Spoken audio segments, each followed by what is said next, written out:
This podcast is presented by the Prince George's County Memorial Library System. Hi, I'm Hawa. I'm Maria. I'm Heather. I'm Hannah. And I'm Darlene. And this is our podcast, These Books Made Me. Today we're going to be talking about Twilight by Stephenie Meyer. Friendly warning as always, this podcast contains spoilers. If you don't yet know who is unconditionally and irrevocably in love with a 104-year-old man, proceed with caution. You did it. All right, so to everyone, what does this book mean to you guys? Was this y'all's first time reading it? And if it wasn't, how did this reread compare to your memories of reading it when you were younger? Did not compare at all. We're all like staring at Maria because she's like, she's the one that was like hardcore. I think I'm blushing, y'all. No, so yeah, this reread this was like my second reread. I tried rereading it when I turned 18 and I could not read it. Oh, no.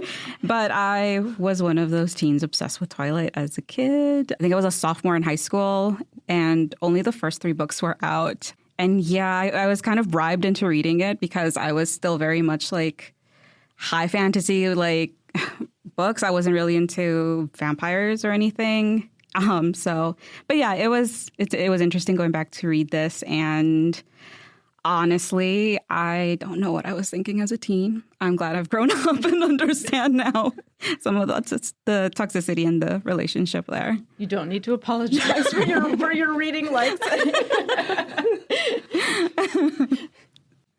I can say that for once, this is not my first time reading the book. I've read these books before. I remember my story was I saw the first Twilight movie in theaters with one of my friends who had read all the books. I hadn't read any of the books at the time.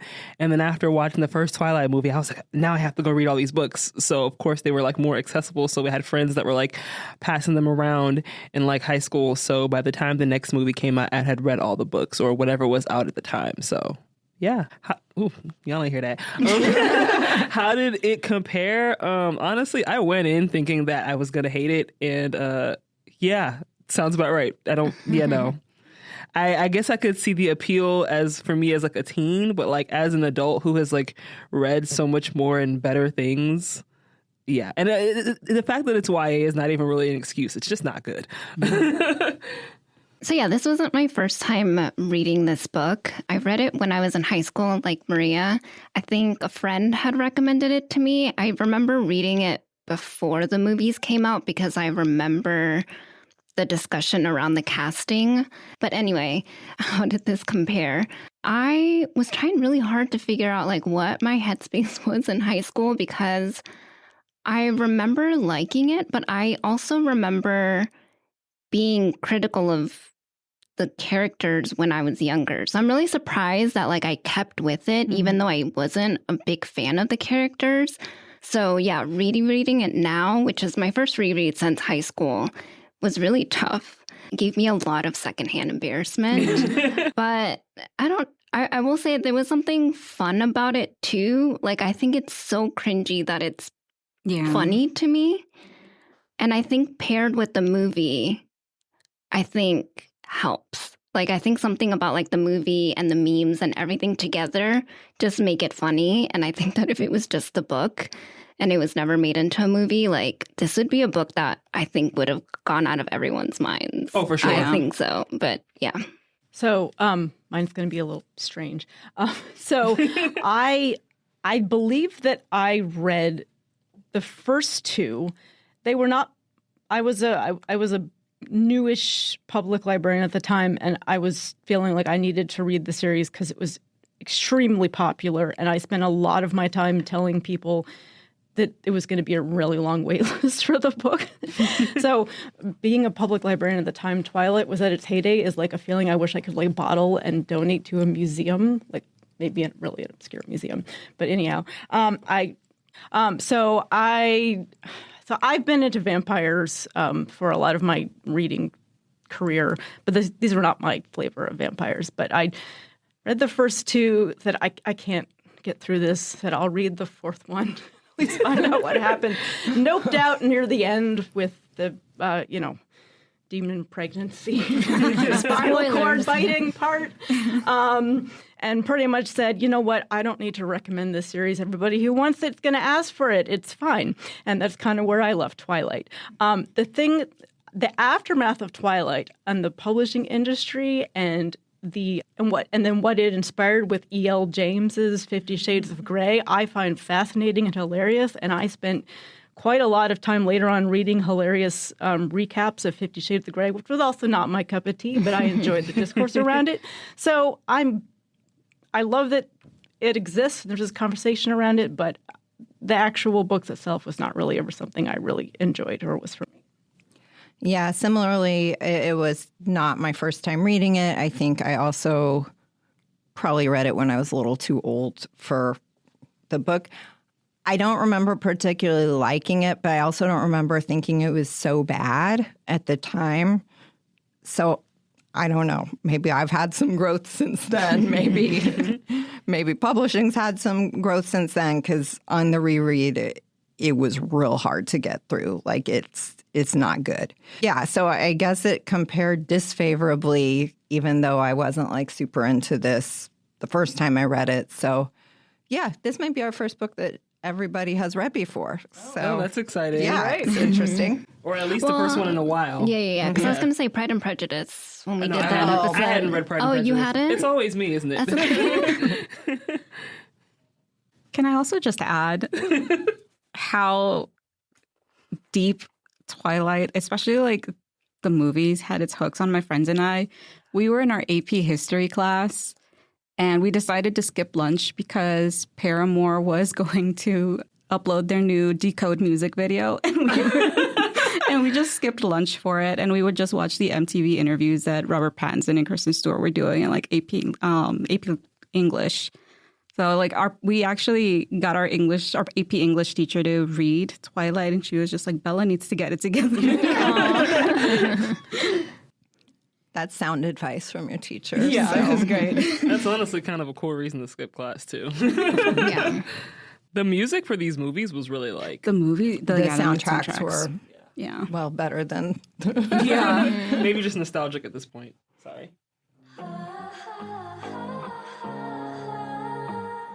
All right, we'll dive into a plot summary. Our story begins when Bella Swan, a chronically clumsy teen with the personality of a beige cardigan... Is that too mean, you guys? No. I think it was hilarious. I mean, her favorite color is brown for a day. That is true. Just one day. Yeah. All right, I'll try that again. Our story begins when Bella Swan, a chronically clumsy teen with the personality of a beige cardigan, moves from sunny Phoenix to the perpetually overcast and rainy town of Forks, Washington. Her mom's a flighty bohemian who is recently married to a minor league ball player, and Bella unselfishly decides to relocate to her semi-estranged dad's house so mom can travel the minor league circuit. Her dad is the town police chief in Forks, a inconsequential place, except it's the rainiest place in the continental U.S. and full of vampires. Bella, don't call her Isabella or she gets annoyed and broody, quickly discovers that everyone in Forks is obsessed with her for reasons that remain mysterious. Bella can't meet a boy who doesn't try to get with her or kill her. But the real intrigue starts when she meets Edward Cullen, who is pale, inexplicably rude, and either the lead singer of an emo band or a vampire. Edward is part of a weird, equally pale and standoffish group of siblings who are all also dating each other, which is supposedly fine because they are adopted.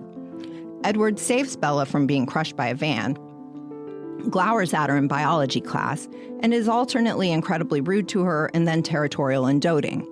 He might be stalking her. Bella has a lot of suspicions and decides to flirt with Jacob Black, who is a member of a local tribe, and he gives her info on the Cold Ones. Jacob's tribe really hates the Cold Ones in spite of a decades-old treaty, and he says his great-grandfather dealt with the Cullens back in the day. Nope, not the great-grandparents of the Cullens. These same old teenage Cullens with their weird doctor dad.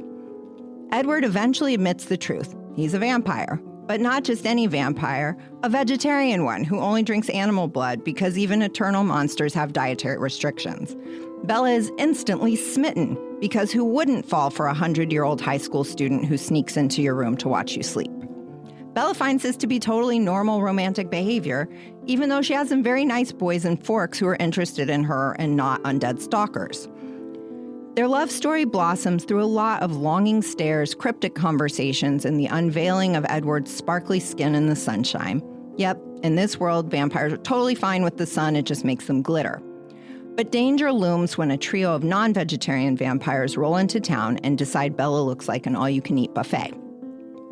Cue the dramatic chase, an intense vampire baseball game. They play baseball in thunderstorms because they hit the ball so hard people will think it's thunder, but we never really find out why thunder in the rainiest place in the U.S. wouldn't ever raise an eyebrow, but okay.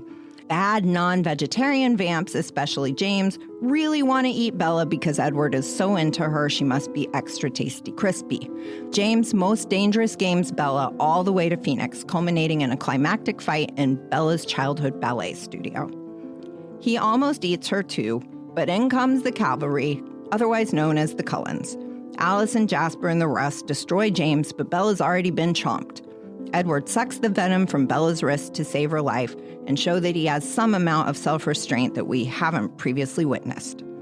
By the end, Bella's alive, Edward's still brooding, and the two of them attend prom, where she once again begs him to bite her, and he, the ever-responsible century-old boyfriend, says no. Stephenie Meyer was born Stephenie Morgan in Hartford, Connecticut on December 24th, 1973, but grew up in the western United States, her family having moved to Phoenix, Arizona by the time she was 4 years old. She has 5 siblings, 2 sisters and 3 brothers, and was the second oldest child and second oldest girl in her family. Stephenie attended high school in Scottsdale and received a National Merit Scholarship, which helped her pay tuition for Brigham Young University in Provo, Utah. She studied English literature and has described herself as a lifelong reader. She married, becoming Stephenie Meyer, and had 3 boys with her husband. It wasn't until Meyer was 29 and had a dream about a girl and a sparkling boy who was a vampire having a conversation in a meadow that she began to write, putting down words that would eventually turn into Twilight, her first novel. She wrote the 13th chapter first and then fleshed out the rest of the story. Meyer's sister encouraged her to pursue getting her manuscript published, and with the assistance of a literary agent, Meyer sold her book to Little, Brown and Company for $500,000. The book was originally entitled Forks, but had been renamed Twilight when Meyer and her literary agent polished it in preparation for sending it out to editors. It was published in 2005 and was followed by 3 sequels: New Moon in 2006, Eclipse 2007, and Breaking Dawn in 2008. It would sell more than 100 million copies, send a flood of tourism to the previously obscure town of Forks, Washington, and later inspire another publishing phenomenon, 50 Shades of Grey. The success of the series sparked comparisons of Meyer to J.K. Rowling, and the books were read by teens and adults alike. In 2008, the first installment in the film version of the Twilight series was released, starring Kristen Stewart, Robert Pattinson, and Taylor Lautner.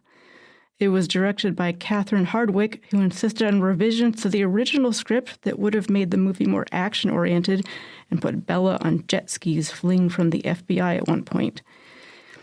She insisted on an adaptation that was more true to the source material. Meyer also had some stipulation for the films and insisted the vampires not have fangs.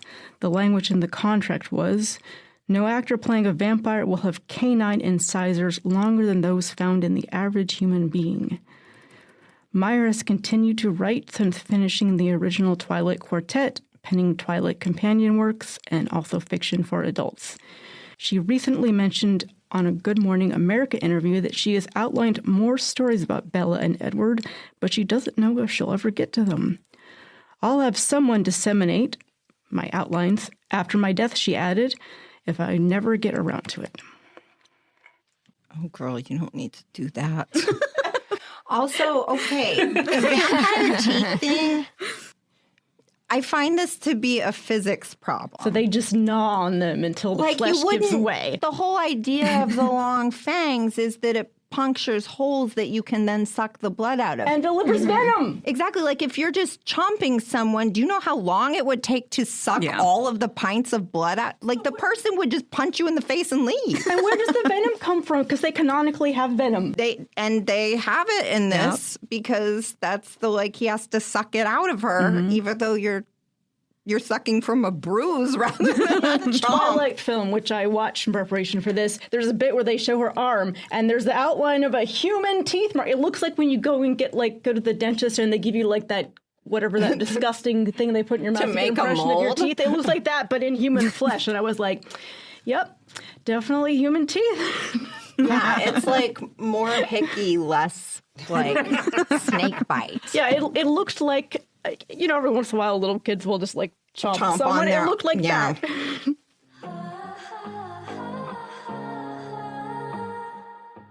Let's go ahead and, I guess, delve into, we talked a bit about Renee earlier, but let's look at the mother-daughter and father-daughter relationships. Clearly we know that the mother is not really Renee. It's kind of them sad. are messed up. Yeah. Every familial relationship in this book is messed up. Cullens and Bella. Yeah, because there's a lot of allusion to the dad still being hung up on Renee, which is kind of sad. Yeah. He's not really around, although I guess that's more a function of his job than it is. It seems like he wants to be present. Is there a lot of crime in Forks? Well, actually, I don't know. Well, now that I think apparently about there's it. just a lot of weird vampire hunting because Well, if I remember correctly, too, Renee wasn't even upset at him being gone. She just hated how boring Forks just didn't want to be in that She didn't town. want to be there. Right, because when Bella leaves, she does this whole thing of she makes it a point to say the same thing to her dad that her mom said about. Yeah. Yeah, your can't be town stuck. sucks. Yeah. So apparently she heard that, or her mom told her. Either of which is bad parenting. Yeah. Her mom must have told her because they left when she was pretty young, right? Yeah. Yeah, Did they because it say seems that? I like can't she's been remember. away from her dad for a long time and that it's been pretty... At least the visit stopped after 11 and she's 17 in this book. Yeah. So she would have been pretty. She would have had to been pretty little. Do you remember how you I think when she was, how old they she said? had She a was couple months. I honestly Or don't I remember. don't think she was old enough to remember that conversation for sure. So she was little. Little, yeah. So your mom must have told her. Yeah. Which is insane. Because I can't see Charlie telling her. Charlie doesn't say anything. No. He also probably seems like he'd want to not taint the image of her mom. Yeah. Her mom probably was just yeah, that's what I said to him. He's definitely the more. He's kind of not there, but he's not immature. Her mom seems like maybe more of a free spirit. I don't know if that's correct, good wording. Maybe she's more of a She's childish. she's a wild Arrested child. Development. She goes with the wind. But then it does seem because you were looking up how old the mom is supposed to be. So she did have this child when she was herself a teenager. Yeah. So... Oh yeah, a couple years out of high school is I think when she's supposed to have gotten together with Charlie. So how did they even meet? Did she go to high school in Forks and then she's like, I gotta get out of this town, and he was like, nope. Because he don't seem like he ever lived anywhere else besides there. No. He seems like Forks is a part of his DNA at this Are they point. the same age? They could just I be don't know, high but school then that's sweethearts. maybe an extra layer of creepy, because how did she meet him? There's a 4-year age difference between the two of them. Okay, well, that's not Charlie, you're kind of a crazy. creep. But she would have gotten pregnant when she was 18. Okay, then Come that's- on, dude. I think they got married when at she's 19. that young, that is weird. Because they were married, I think. Yeah. Yeah. Well, yeah, because, we already know that what's her face says she doesn't do. Yeah, so they definitely would have been married. But when did she leave? I don't think Stephenie cared, actually, was about okay. this She's timeline. I big think on I was I think we care. It says her parents divorced. Oh, no, that's about, never mind. Anyway. It doesn't. But I think there's not a great relationship there. Yes. Dad's been No. pretty absent, even though it does seem like mom is somewhat responsible for that, because it doesn't seem like a lot of effort has been made to maintain that relationship. And so when Bella got sick of going, I guess in the summer or something, to see her dad, her mom was just like, yeah, okay. But also just the beginning of this book, the whole reason she is moving to Forks is because her mom is like shacking up. Well, I guess she's married now to this guy, but was seeing this guy who she's now married, who is very young, right? You said, what, 24? Well, there's a 7-year Cullen, age difference between the mom and her. So he's her like now 20s. Okay, husband. so he's in his 20s. Yeah. But she has found this minor league ball player and she wants to like travel with him, I guess. And so Bella uproots in the middle of the school year, well, really the end of the school year, because it's like March, to go live with her dad so her mom can be happy, which like It's a lot of lady, responsibility to put on a... why did you make your kid think that you'd be happier with her just going away so you could just do your own thing with this boyfriend? When then it does make it sound like she's not really on the road with the guy that much. It's just that he's based out of like Florida for his minor league affiliate. So it's like, why didn't she just transfer to the school in Florida? I think maybe it's because it's not a given. Because I think they say that he's like trying out or something. I think And so. so I think, because I remember at the end of the book, they had said something like that he actually did get the job or like Okay, Yeah, yeah. was she's on like, the "You'll love team." Florida. That makes it even worse. Yeah. Like Yeah. she left everything For in nothing high that's- school, which is Yeah. so hard so that her mom could like roll the dice on, like maybe just be like, dude, give me a call when you've made the team. Right. Though Bella didn't really seem Irresponsible. too sad to leave where she was at anyway. But she loved Phoenix. Yeah. but I was actually, like, I that's lied. the She one. loves She loves Yeah. the sun. Yeah. Did she have friends? Well, No. it's ambiguous Yeah. because she's also like, people always say I'm so pale. So I did see it says that Renee gave birth to Bella Swan on September 13th, 1987.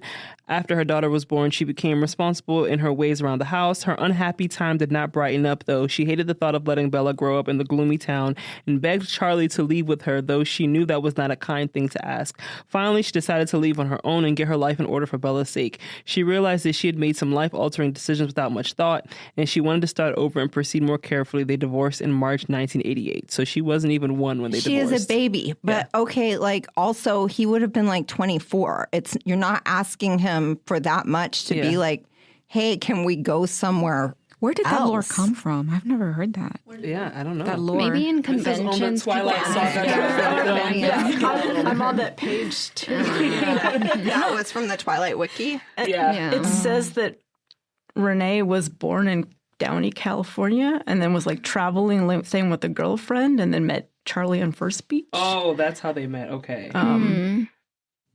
Why was she up in Forks anyways? Because isn't First Beach where they go in La Push? Yes. It Yeah. says, she was Renee. She was moved there in for with a Pearl Jam friend. concert and then was like, here's this weird beach that was- no one knows about. She We'll was go like before it's cool. traveling with a girlfriend who she was staying with, like traveling the Pacific coast. But and that, yeah, camping. that's still very interesting because It's that's really weird. Yeah. I don't know. I feel like they're trying to shoehorn that in to like make her a less bad parent, but I think Bella did not get lucky on the parent lottery because like they No. both seem to love her, but they both seem like bad parents. Like she's doing all the Yeah. cooking for Charlie, and Charlie's just like, yeah, I mean, I was fine the 17 years before you got here, but like, Went to the like eating diner at the diner, every yeah. day. I wonder if that's like one of those cops eat free kind of thing. Like, you know it's how like possible. Denny's used to do that, I think. Maybe Yeah. that's their like diners, like chief eats for free. all right, everybody knows who Chief Swan is because everybody knew who Isabella was when she pulled up into town. Can we also talk about her name real quick? I know I'm Yeah. like diverting this from the family relationships, Whose and we name? should circle back to the Cullens. Her name is freaking Beautiful Swan. Yeah. Like, let's just bash people over the head with the like, she's gonna be reborn into a beautiful swan who's undead. Spoilers. Stephenie Meyer said that she got the name Isabella because it would have been what she named her daughter had she had one. Okay, Just to Okay. throw some Interesting link. lore in there for no Sure, particular reason. But yeah, no, the mom Can't is explain kind the of swan. irritating because she also, well, I don't know, because I don't remember the books that well, but I wonder if she even had a conversation with her in the last book, because Bella then becomes a young bride as well. Yeah. You know, and that like, I would imagine that would trigger something in her mom, but I just feel like anytime anything seems out of place, her mom just like accepts Bella's reasoning and just kind of lets it go. I think there was like a moment where in Eclipse, when she meets Edward, she kind of has this like, you guys might be a little too in love at your age and it might be a little too serious. So maybe kind of like Chill out a little bit. But then she goes back to Florida. But then she goes back. Just go back to Florida. Yeah. The Cullens also have a really bizarre family dynamic. Yeah. So I call it feel like family. their worship of Carlisle is kind of wild to me. Weird. Yeah. He's like making people into vampires without their consent. Yeah. And then, because he's lonely.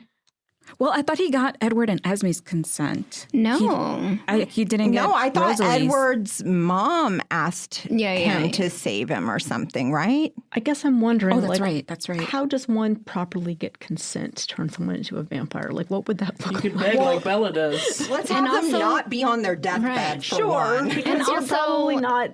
Yeah. she's saying, like, save him. Like, give him life, not turn him make into the undead. undead. Yeah, but the way Potato. But the way that Edward talks about him, it's like, oh, he did the more difficult thing. Like, he had to, like... He could have just eaten me. Yeah. And instead he stopped. Yeah, but he stopped. And so it's so weird. I don't know. The way that they talk about him, I'm just like, yeah, I don't even think that he gave... Did he actually give Esme, like... Wasn't the story on her that she had like lost her baby or something, or her child, and so she Jumped off she a jumped cliff. off a cliff. Yeah. Like she clearly did not want to be in this world, and he just made her be in this world forever. Right. That reminds me of Poor Things, right? Like the woman like jumps off the cliff and then, or not a cliff, sorry, off the bridge. And then that's when the doctor finds her and like puts her brain in puts a younger child's brain in her body. Did we watch Poor Things? No. Okay. That sounds But yeah, interesting. it's also like, I feel like it just brings up those ideas of consent again. Like, here's a person that made the active choice to want to end their life and you decided something else for them. So You gave them the exact opposite. right. Yeah, exactly. And like, fine, I get that you could say like maybe she was so overwhelmed by grief and like maybe she needed to pause on that decision. Maybe she impulsively threw herself off a cliff. But that's then a discussion you should be having with her, not all right, you're in a bad way, so I'll just make you be alive forever so you can think about this more, whether you... I mean, to be fair, I don't know what kind of conversation they could have had post cliff jumping. I mean, maybe they had a really painful one at the base of the cliff.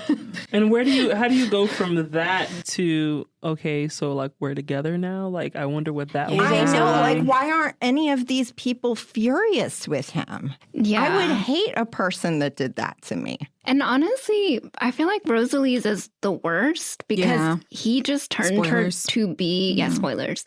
He just turned her to be with Edward. Yes. Again, like, did not ask Edward, did not ask Rosalie, more importantly. And she had just had something really traumatic happen to her. I think we are supposed to gloss over it because as a vampire, she was able to get her revenge. But it just... But then that that still also just is grows sort her. of like with Emmett. Yeah. It's like Rosalie just wanted him. Yep. So, Yeah. okay, I guess he'll be a vampire too. Yeah, she was like, I couldn't do it. Let me go haul him to Carlisle. Yeah. Well, no, even, like- it's just a weird dynamic. And also, like, Esme being, like, so concerned about, like, Edward being alone was also just weird. Like, I feel like it was supposed to come off as maternal, but it didn't. It just... Well, that's the thing. It's hard to read anything as maternal or paternal when they're like, 23? yes, they themselves are barely out of teen years. Yeah. And they're parenting People who are basically their age. basically adults. Yeah. And it's okay, everyone at this school is like, yeah, those are the Cullens. They're all adopted. They all live together. They're all dating. That's really weird. Questions about their brains. So are their brains like frozen? Because, like human brains like continue to like, it's not till like 24, 25 that like everything fully finishes maturing. Like if you die before the age of that, what happens? Like, Are you sort of like frozen? Are you like sort of embalmed and preserved in your immortality, or do you develop? And like, I'm just have questions about like. Well, I mean, I guess they're like frontal lobe development, muscles, but like they're still clearly making new neural pathways because they're acquiring information. They're forming memories. Maybe if they are stuck in the immature phase, that explains why Carlisle has no qualms about impulsively like making himself a family because he just was lonely. Yeah, I guess I'm just thinking about the also, biology. the specifics of the biology is just crazy. And I think that it comes to a head on the last book about like how Bella could even be pregnant to begin with. So not supposed to be any bodily fluids. His eyes change color. Does that change color because of blood? Is the blood there just cold? His eyes were black and then they were amber. But the black was just because he wanted to eat her so bad. But it's like, why are they turning colors? What is this? And he's able to eat a bite of pizza to like prove a point to her. So, and he can breathe. Where does the pizza go? Yeah, I don't think you're supposed to pay attention to. Can he make all the functions of the body just like work sometimes, even if everything's like mechanical and weird and cold? Like, I have questions. Can we do an autopsy on one of them? They'll heal themselves. It'll be fine. I mean, I guess this is always an issue in vampire stories where there is like a sexual relationship, but like sometimes they can steal warmth temporarily by feeding. Yeah, there's usually some type of explanation for it. Well, that's why there is none. Yeah, that's why I thought like the visuals, and I don't know if you guys have seen Breaking Dawn Part 2, but when like she starts turning, like visually, you can see like her body, like the blood vessels, like how the venom is spreading and how everything's like kind of like reattaching because of the bones and like whatever. But from the human teeth that don't have like points. Well, I mean, like he like deliver venom. Well, he has like a huge needle where he like injects the venom like into her chest. So it's just very weird because it looks like hair gel. But I don't know. Carlisle's personal stash. He has so much hair. Sorry, that's a tangent. It's a lot of gel. Yeah. There's a lot of gel on that man's head. Yeah. The family relationships are messed up. Also, if you're going, why has no one called CPS about this adoptive family that is allowing all of their children to date each other? Well, Charlie's also not said anything, and he's a cop. So I don't know. But see, I think like we are meant to believe that he understands something of the lore here, right?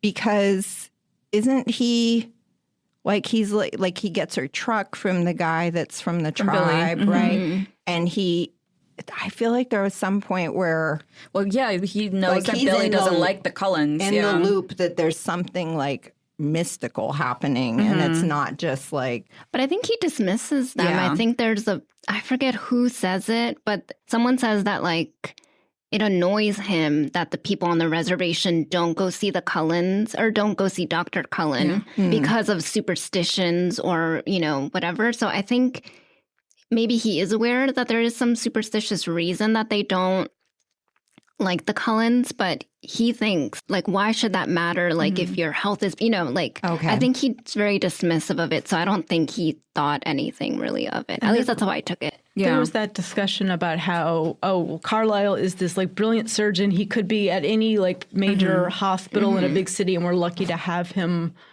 We're lucky that his wife wants to be here in the Northwest because of, again, Renee. Well, okay, that in the movie really annoyed me too, because it appears that he is the only doctor in this town. Yeah, he works everything. The ER. Yeah. He's also like making, like he's the regular doctor that you would see if he's the everything doctor. Yeah. What were they doing before he got there? Because they haven't been there that long. Well, they were fine like 80 years ago, and now they're fine again because he's back.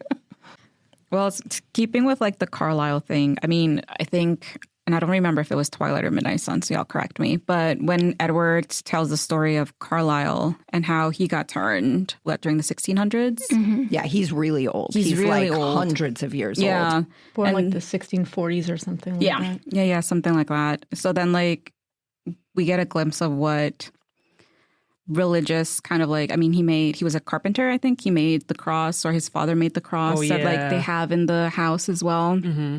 So kind of like, I guess going off of that, I can't remember if he was like Catholic or he was Anglican. He was Anglican. I think his father was an Anglican minister or something. And then, but also like a vampire hunter. Yeah, which is also kind of like interesting how like you're depriving these people from the afterlife, kind of like the notion of what heaven is, and kind of how does that tie into like religion and how they also like see the whole saving. Well, also, why is he a doctor? Like, I don't understand that either. Like, why put yourself, exposed constantly to blood and stuff just for the heck of it? Instead, why don't you go be like a minister to vampires and try to get them to stop biting people like you? It seemed like he tried. Did he? Yeah, I think they say that there was a point in time where he went to go live with the Italian vampires, and that's where we like first get or whatever. That's where we get like a first glimpse of them.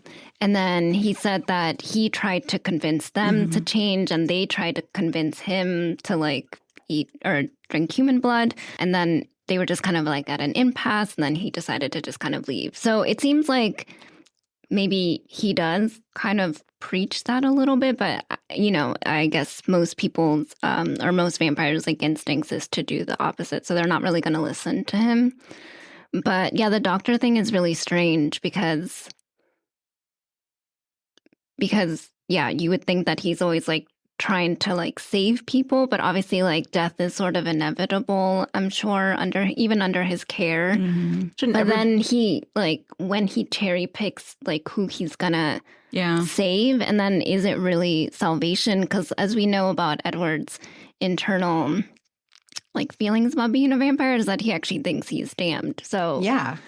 And then that's why I also don't understand why Edward worships him, because he's like, if anyone is to blame for why you feel eternally damned, it's Carlisle. Right. Yeah, I just don't get it. I mean, it's like if you're a recovering alcoholic, you're not going to go be a bartender, right? Like that's why are you going to put yourself in that position unless you're like punishing yourself? But it doesn't really seem like he views it as that. Like my impression is that Carlisle and his family view him as this great, great man, like who is, so like benevolent to the world. And he's not. He seems profoundly selfish to me. Yeah. But which is interesting why Rosalie still stays there, because she's the one who's still very angry about having to have been turned into a vampire. Because she's jealous of Bella for that reason, because she's human. He kind of Edward kind of says that, yeah. Well, you don't really fit in anywhere else if you are a Cullen, even with other vampires. True. That almost feels like a cult leader then, right? Like you kind of bring people in, but then you ostracize them from everyone else that could be like them, or that. Is that a Mormon reference that like Carlisle is the one that like has the true faith, but other people just don't get it? I mean, like, is Carlisle supposed to be Joseph Smith or something? I think I found some articles that kind of hinted at maybe that was a possible interpretation, that and like the vampires are like sort of the perfect immortal bodies of. This is where my lack of knowledge of Mormonism is going to show. But there was some speculation that the vampires are possibly representing some concepts in Mormonism, and Carlisle's kind of at the center of that. I think I put some links in our script related to that. I can try to pull them up. That kind of reminds me, I mean, this is like later, but like when Bella's just like tells Edward, you keep making me feel like I'm just trying to steal your chastity, because she's the one who just wants to sleep with Edward. And I was like, no. Is it in this book? No, I think it's I think it's a later book. Oh, okay. In the later books, isn't he like so concerned that he's like gonna like break her or something? Well, that's what the thing. He does have like superhuman strength. She's just like, I'm We going to were kill talking you, Bella. about that when you weren't. I feel like, I think that the social media discourse on this like book really like, and the movies too, but the series as a whole, like, I think it's really like what keeps it going. Because it reminds me of like, no, I think Buffy is a much better like show and like entity overall. But it reminds me of like all the like academic articles that people would write about Buffy. And I feel like that like the way that people would engage with it in that way kind of really like keeps its legacy going. I feel like that's the same way about Twilight, even though it's not mostly positive. I feel like people talking and dissecting it like is what keeps it going. Well, I mean, it was a like cultural juggernaut. I mean, I think we should talk about that as well because so many points while I was reading this book, I was like, I wonder how she feels to be like semi-responsible for a generation of girls accepting really toxic relationships because they've been told that that's romance.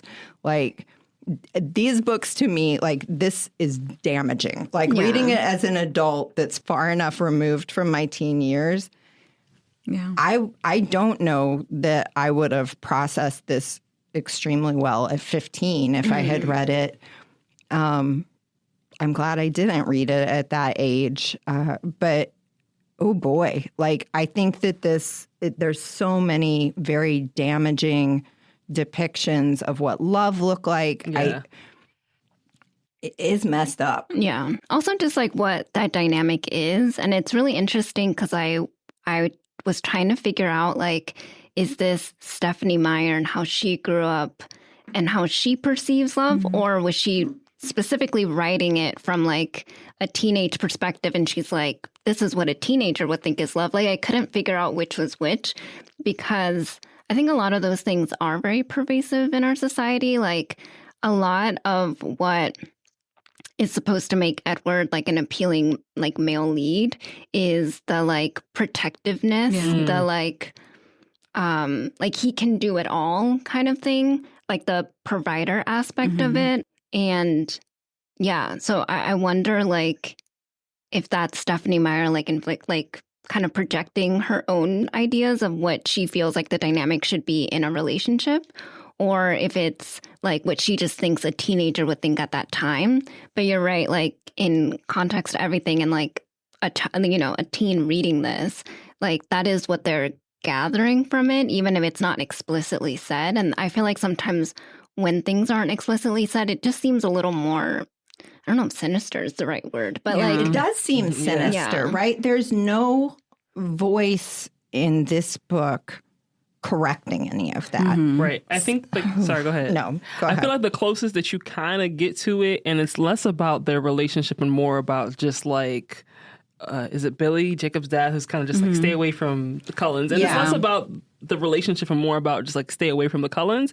I feel like if you would have had like a friend of hers or something kind of just be like, okay, that sounds kind of weird. Because you don't always want to hear it from the adults, right? Yeah. But like, I think like had a friend been like, oh, that's kind of weird that he just kind of like showed up while we're out shopping. Like, you don't think that's weird? Like, or something like that? I don't know. Mike was really perceptive in that he said, poor Mike. Edward looks at you like, you're something to eat. And I feel like in the movies, they made Mike a little more, well, from the first like 30 minutes that I saw, I felt like Mike was more annoying in the movies. What's up, Arizona, huh? How you liking the rain, girl? The movies, the casting was weird. Like, I also, what did they do with poor Eric? That was a bizarre, like, the way they rewrote that character was weird. Let a play. What's happening here? Oh, my God. Yeah. I mean, it's very memey, though. Like it is. Because I feel like everyone's like, La Push. La Push, baby. It's La Push. It's like lots of bad one-liners. Yeah. But I do think there is something to like you brought up Buffy, and obviously Joss Whedon's problematic. We know that now. We didn't know that at the time. That being said, I think one of the things with Buffy, which did predate this by a significant amount of time. And it's hard to imagine that Stephenie Meyer wasn't somewhat influenced, I would think, by some of that. You know, in Buffy, there are other voices saying, this is a bad idea. You think this is a good idea, but it's a bad idea. And that's often the adult voice. You know, Giles is very clear, like, Buffy, Angel will destroy. This is a bad idea. Here's why it's a bad idea. In this one, really no one else except maybe, you know, Billy and the people that know maybe? of the cold ones. But they don't, no one has the information even. Because he's just a teenage boy to them. He's just this moody, you know, teen boy with a really weird family. So, like, they don't even have the information to give her any kind of proper guidance. So all you get is Bella on just this, like, careening car wreck of a relationship, thinking this is all great, and she's getting, like, no input from anyone. I mean, because she's keeping secrets. She is, and, like, he's telling her to keep secrets, which is, like, kind of the classic red flag. Yeah. But he's also just like, keep secrets, but don't keep secrets because I'm going to kill you. Right. But make sure to keep this secret. Let someone know where you're going, because otherwise you may not come back. Yeah, like what's gonna happen if you don't come back? Like, will anybody notice? Is your dad gonna say something? Like, but even with like back to the adults, like every single adult woman is attracted to Edward. Yeah, like the teachers are attracted to him. Her mom mentions how attractive he is. The girl at the restaurant, the waitress. Well, that's more age appropriate because again, he's like 104 years old. Yeah. Speaking of Edward, I guess. What about his stalking or like his creeping in her bedroom? It's messed up. He's just in her room.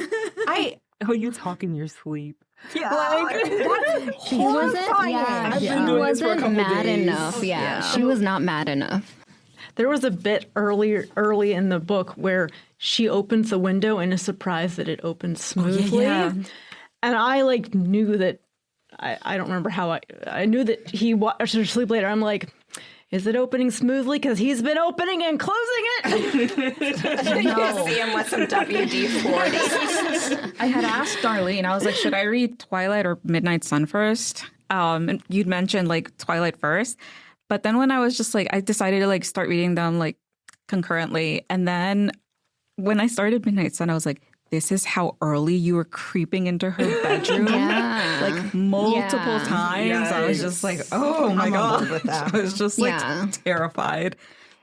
Yeah. And again, like not a really healthy depiction of what a relationship should be. Yeah. Because and also like just the way that her mind is like just consumed by him at all times. Like the fact, like I think, I mean, it happens throughout the book, and so there are many examples of it. But like the clear one that sticks out is her like missing all the signs that like prom was coming up because she's like just so into him. She's not paying attention to anything else like that's going on in school or like going on with her friends who like. I don't even think we really got into that. And the fact that, like, does she really even have friends? Because I don't think she's really invested in their life. No, even though they're pretty nice to her. Like, she gets there and everyone's like, new girl. Come sit at lunch with us. She's like, oh, they're so shallow and tiresome. And they want to talk to me. God, I hate it. But then she likes Angela because Angela doesn't ask questions.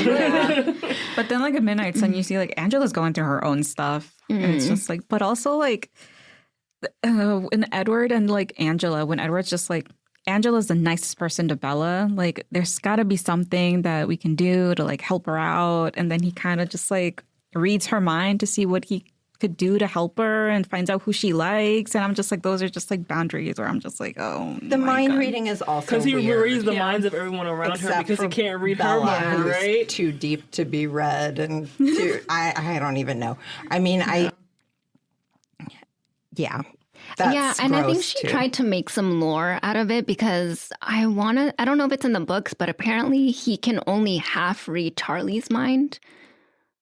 Like he can't fully read his mind. Yeah. And so I'm like, but what is it? Like I feel like she tried to do something. Like she's kind of like, let me just give like a potential reason, but she didn't like fully flesh it out. And it's like, I think it just feeds that, like, not like the other girls narrative. Yeah. And she smells like flowers. Like, no humans smell like flowers. And honey, I think. And or strawberries. Yeah, they smell like people. Like, Yeah. unless they have like flower scented shampoo, but like they're always talking about how she smells like different, and I'm just like, she's just a human. Like, why is she? Would be funny if is it one of the signs of sort of unchecked diabetes that your sweat starts to smell sweet. So maybe Bella just really needed to see Dr. Cullen after all. I mean, honestly, No, the way had she she keeps known falling, about I'm that, I she feel needs like to get Stephenie would have checked added out. that in 100%. But also, like, the constant, like, falling down and, like, hitting. And I'm just like, there's something medically wrong with her. She needs to get checked out. Like, does she have a brain tumor? Like, Because why was it so believable that she fell down a flight of stairs and through a hotel window? Yeah. like she needs to go to a neurologist. I don't know what is wrong with her. Yeah, that's such a weird, like, quirky thing to add about her. And I kept thinking, like, there's got to be, like, an actual payoff for this. And there's not. It's just she Well, the falls payoff down. is that they get to, like, blame her clumsiness, clumsiness. And they're not a catastrophic they're not looking injury. at like Yeah. Edward as like an abusive boyfriend who threw her down the stairs. Right. Which Charlie should have been like, what happened? Right, like, bro, Well, he did, I Swan. think. Like, why do you think have he did. teeth on your arm? Yeah. Oh, yeah. Like, That one was that's another not one. from the window. Yeah. The window didn't bite you. Is it just because they have, what's that? Oh my God, what do they call it? I know she calls it like he dazzles her, but what is when they talk to a human and then they kind of like get like them he's to, charming people Yeah. into giving him like privileges at the Can they, hospital. wait, can they do that in this? Is it like in What We Do in the Shadows? I don't know. It's like putting people in their thrall. Yeah. The thrall is gone from our relationship. Because I swear they make it seem like it's not just Edward that can do that. I feel like the other characters, like the other Cullens, can like talk to people and kind of like, But is it charm them into Well, doing later in is the it book, actually a it's Alice power or with is it Charlie. just charm? Well, it seems like only some of them have that. So I don't know. I mean, they do kind of make it seem like it's like even with like kind of a supernatural, like everyone's drawn to them, kind of everyone thinks they're so beautiful. Everyone like, so maybe it's just like really high charisma because they're so attractive. Were they attractive before they got bitten? Yes. So what happens? Does the venom like make your teeth perfect and give you muscles? Allegedly. Like, I have questions about what it does to your musculoskeletal system. Allegedly, everything gets like perfected according to the lore. Like if you had like scoliosis, According to what you're beauty healed. standards? Does it change over the centuries? So like, does Bella look different after you know what? she? Yeah. Oh well, I Like, mean, is she prettier after? she's supposed to be prettier. Oh, Yeah. But what's funny is that I just noticed it because I was reading the last bit this morning, but she says James is very like normal to her. She's just like, other than the fact that he has paler skin and burgundy eyes, right? Doesn't Yeah, he have like crazy eyes? Yeah, I forget like how she describes him exactly, but I swear she basically was like, aside from that, there's nothing special about him. Like, I think when she said that she like heard him on the phone, she said that it sounded like a car salesman or something. And like, yeah, like, and so I didn't get it either. Like I was like, so then is it just the Cullens? And then also, like, what does that say about Carlisle? That she's like, I'm just turning attractive He only people. picks hot dying people to make them vampires. Well, I mean, like in the last movie, Bella's literally reborn and makeup starts just like forming around her eyes.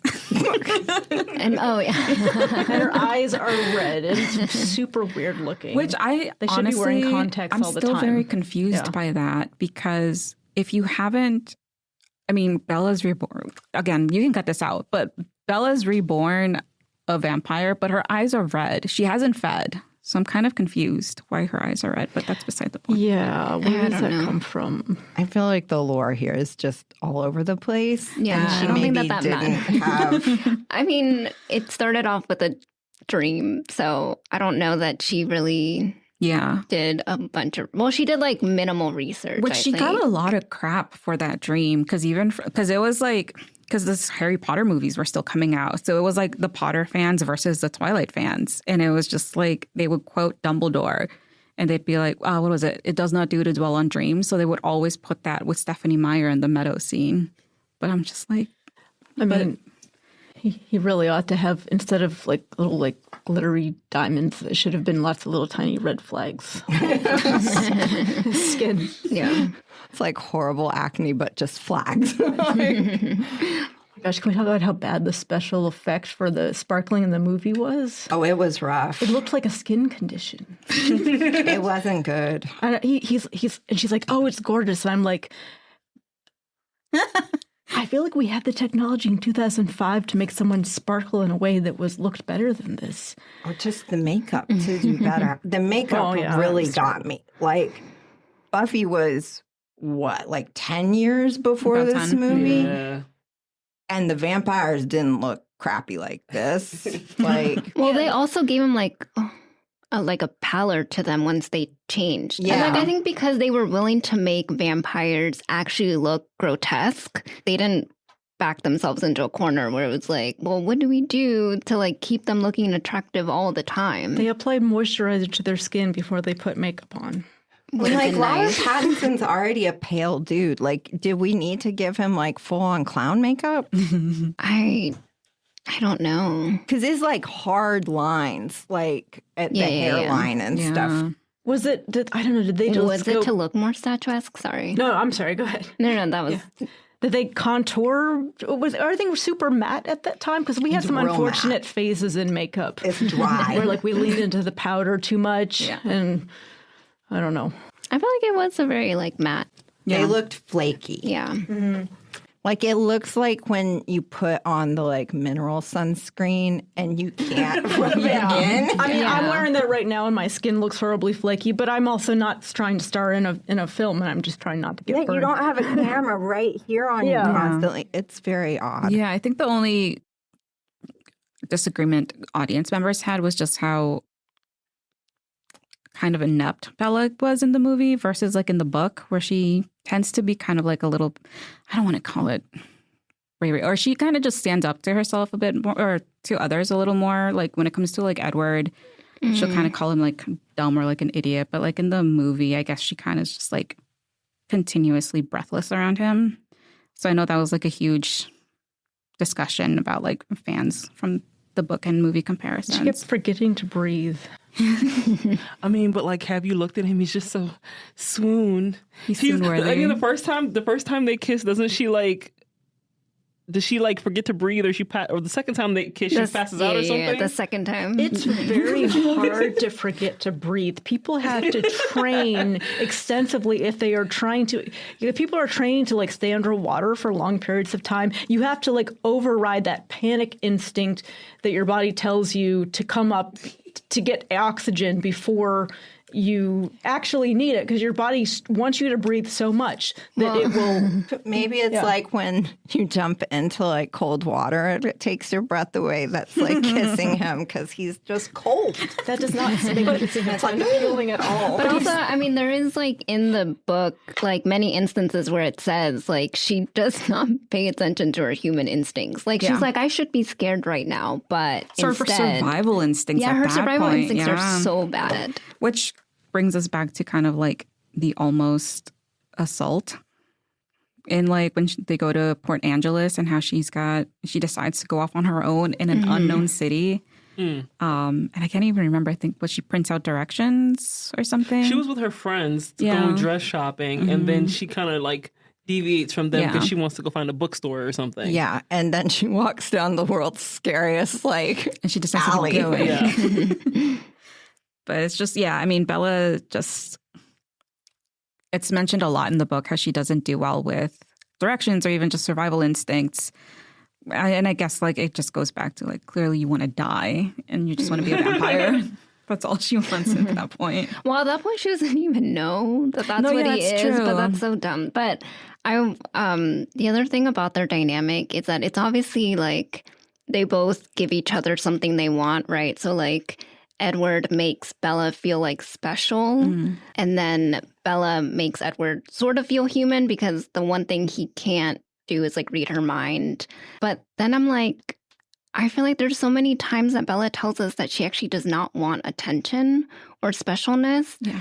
But like then she accepts it so willingly from Edward, and it's so weird because it's like it'll happen like within the same like scene. Yeah. Yeah, Like- she doesn't want like attention from her teacher for being like super good at the lab work. Right. She doesn't want But- attention from Mike. She doesn't want attention from Yeah. Eric or Tyler, yeah.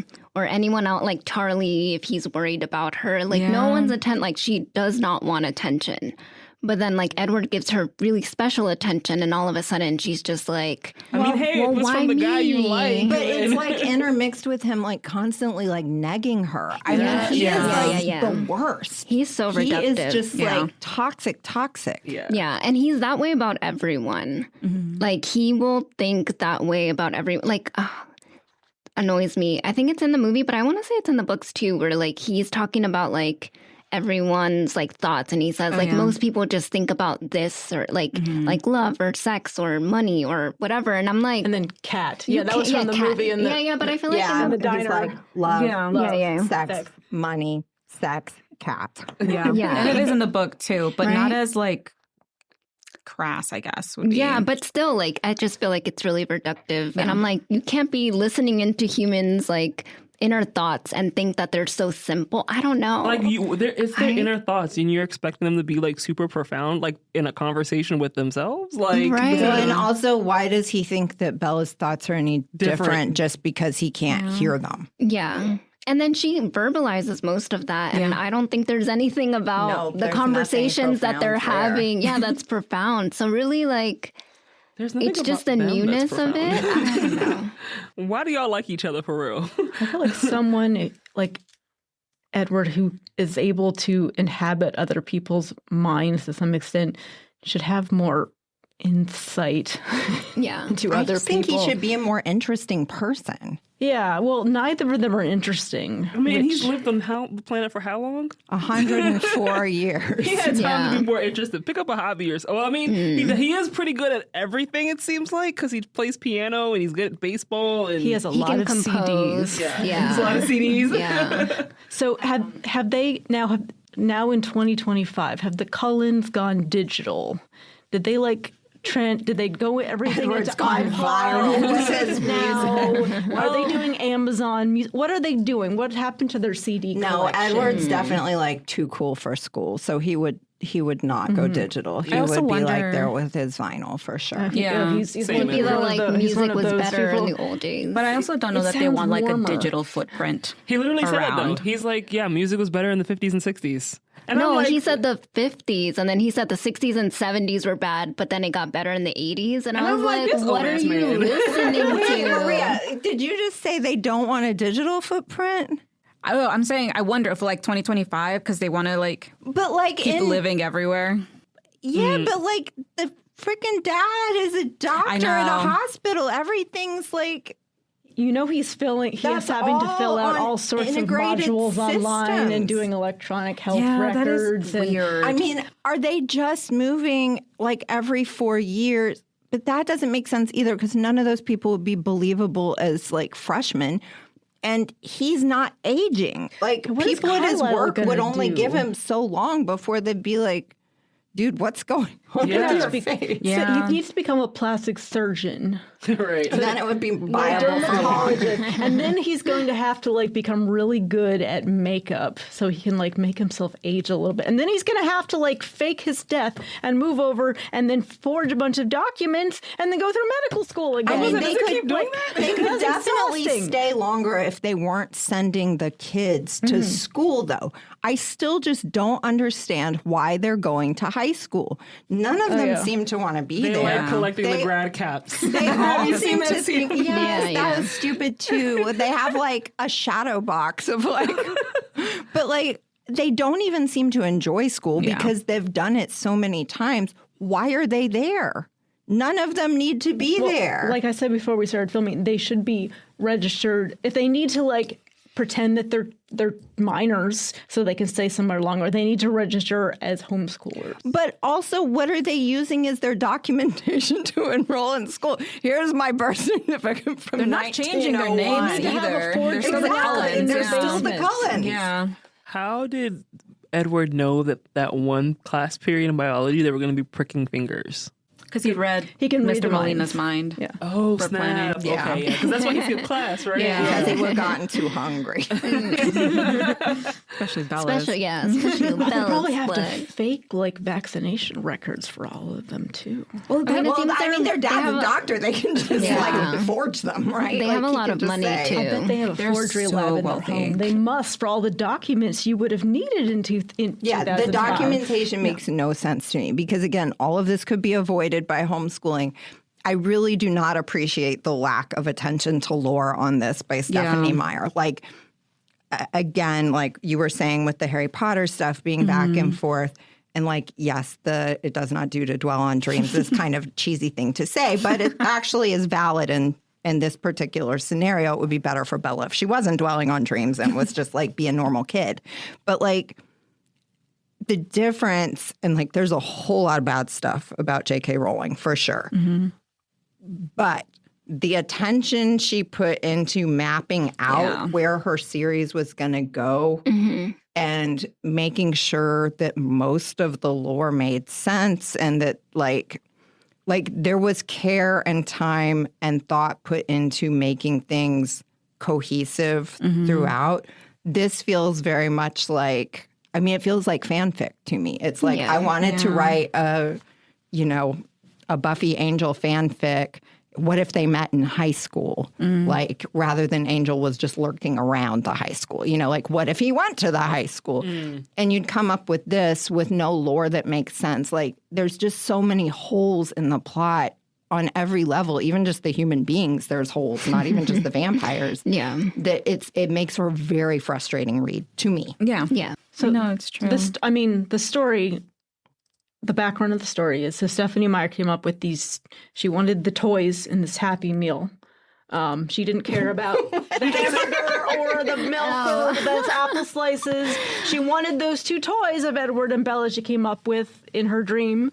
And so, she bought the Happy Meal for, the toys. Like, it's the way that I was like, is that the lore?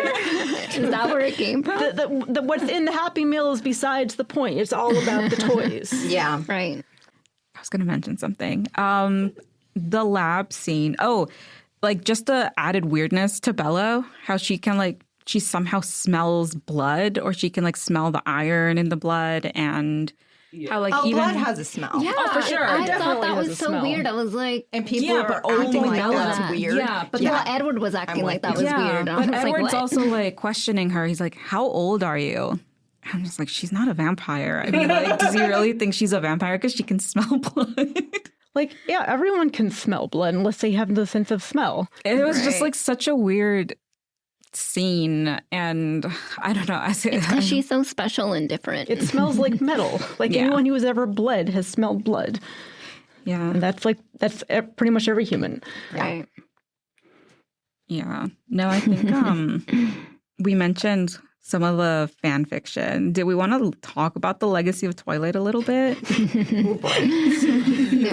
Different ways we can go with this. It's so funny because I recently learned that, hold on, I need to find the message because, I guess there's a connection between, My Chemical Romance and... and Stephenie Meyer listened to a lot of music, including My Chemical Romance, for writing, apparently. No, I know, that but was people draw the line 9/11 is the reason we have Twilight. Yes, exactly. That's exactly it. Yeah. Okay, so let me see. I found the message. One of my line sisters sent this, and I guess it's a TikTok, and I guess the guy says that, I guess, was it 9/11? Stephenie Meyer listened to a lot of My Chemical Romance. No, Go ahead. Yeah, you tell it, because I can't. I don't want to have to rewatch the video. So 9/11 happened, and I think Gerard Way was living or working in New York, and he had a job or something. I don't remember in what exactly. But 9/11 happened, and then it made him realize that he was not happy in what he was doing. So he decided to then actually form a band, I think, with his brother or some family member. And so that was My Chemical Romance. And then through My Chemical Romance, I think Stephenie Meyer, I think would listen to them and also just if you like see old My Chemical Romance videos, Gerard Way is often in like really pale makeup as well. And so that led to her inspiration for Twilight. So those are the little connecting dots. I mean, from the book is 9/11. super emo. Yeah. Like, super emo. Yeah. So basically 9/11 is why we have Twilight. and 50 Shades of Grey. And 50 Shades of Grey. Yeah. I always find it so funny whenever I think of 50 Shades of Grey, because I remember that teen girl that came to the library asking for it. And I was like, do your parents know? Because like she was just glancing at her mom every time she was like asking about it. And then I think I was like, well, we don't have 50 Shades of Grey, but I think they did something similar where I think there was one from the perspective of the male character in that book. Oh, anyway, but the cover... Yeah, I think that is correct. Yeah, but the cover gives it away. Yeah, because 50 Shades of Grey, like I think just has a gray tie on it. But the that updated version, you know, it kind of gives away what the book is about. And then so when I showed it to her, she was like, oh no, that my mom's gonna. And I was like, oh, okay. I was like, oh, okay, well. And then she put it on hold. She put 50 Shades of Grey on hold. And then she had come in like 2 days later and she was like, can I change the email on my library card? And I was Bless her heart. Yeah, and I was like, you'll have to ask sir. That's not my department. I had a mom and daughter come in and who wanted to request if they could read it together. Oh, and I was like, okay, all right. How old you are know, they? if you got that kind of relationship with your mom, that's for you. Okay. So, like, I had, like, when I was in undergrad and I was still working in a bookstore, I mean, like, working in bookstores, you know, like, there's, like, the high shelves, especially for, like, the magazine section. And usually the men come up, put a newspaper on top of it, and then...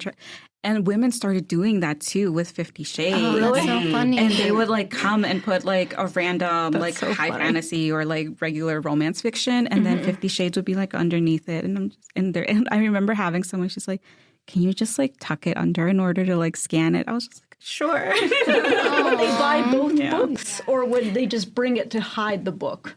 Trying to figure out once I had someone just bring it to hide it, but someone decided to purchase the books as well. No wonder, like, the bookstore is going to make a killing if you have to buy two books to get the book you want each time. Yeah. I felt so bad, and I was just like, and then some others like have like with men, they have no shame, and they'll just like smack it on the dang counter, and I'm just like, ew. But anyway, Young men have shame, though. That's always the apocryphal porn you find in the woods. It was always a Playboy in the woods is what, like, I don't know, like, not for tween teen boys were just like, I don't know where to put it in the woods. I imagine that there's some girl with a 50 Shades and like a hollowed out log somewhere that she's reading a few pages at a time. Hiding. Edward may not be able to hear Bella's thoughts, but you'll definitely get to hear more of ours on Twilight. We'll continue this conversation in the next episode. In the meantime, check out our blog within the episode notes. As always, feel free to drop us a comment on Instagram at TheseBooksMadeMe or email us at thesebooksmademe@pgcmls.info.